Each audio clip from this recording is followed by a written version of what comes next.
So now I'd like to introduce a Pacific School of Religion alum, holder of an honorary doctorate from Starr King School for the Ministry, the Reverend Elder Jim Mitulski.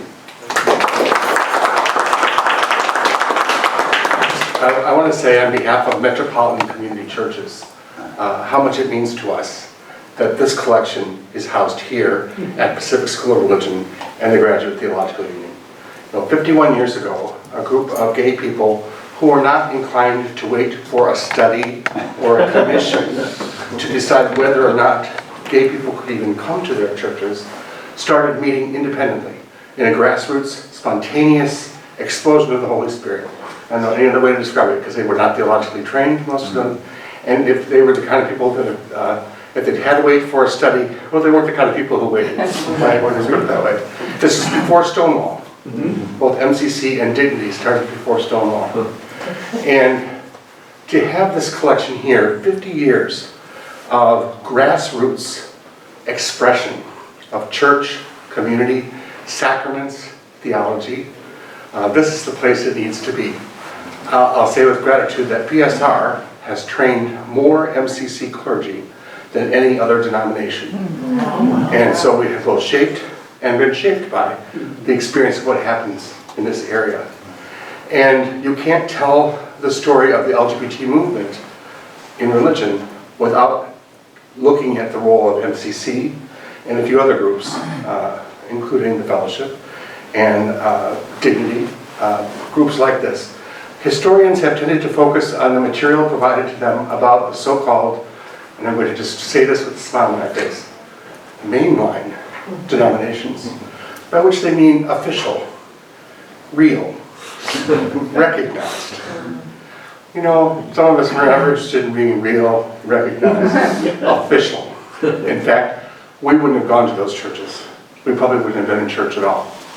So MCC tells a story that needs to be told and preserved and held in a place where it's recognized as significant religious history, significant LGBTQ history, significant theological history, and significant American and beyond history as well.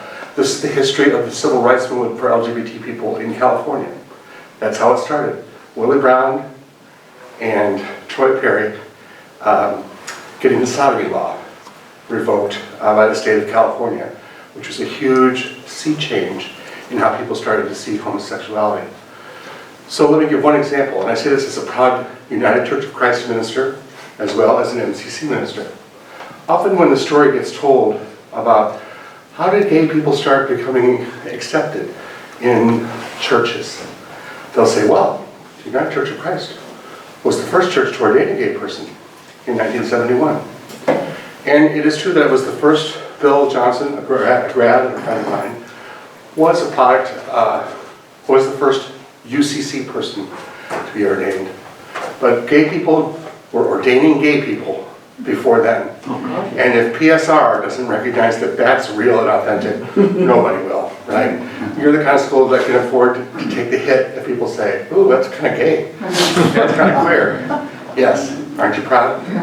This is the place scholars will be able to come to investigate and explore and celebrate the full broad history of UCC, MCC, and the other significant theologians like John McNeil, who's here, the story. So it just means something to us. Now earlier last year, the Smithsonian approached Troy Perry, the founder, and you'll see lots of pictures of him, and they said, we want some things from your collection. And he called me up and said, Jim, what am I going to do?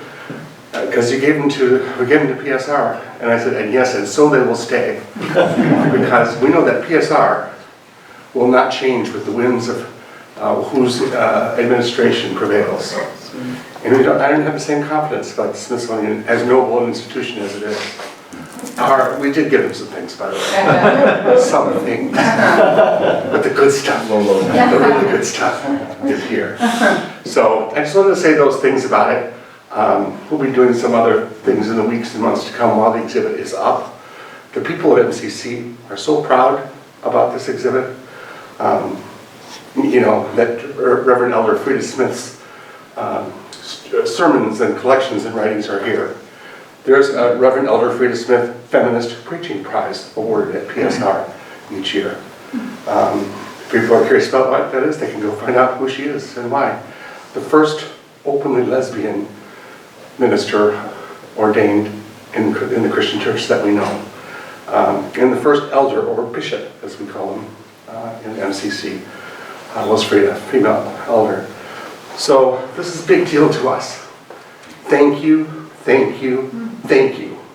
And we look forward to other opportunities to celebrate this collection, to raise money for it, to secure its presence here. But I just had to come and say, from the queer church, the gay church, the proud gay church, thank you.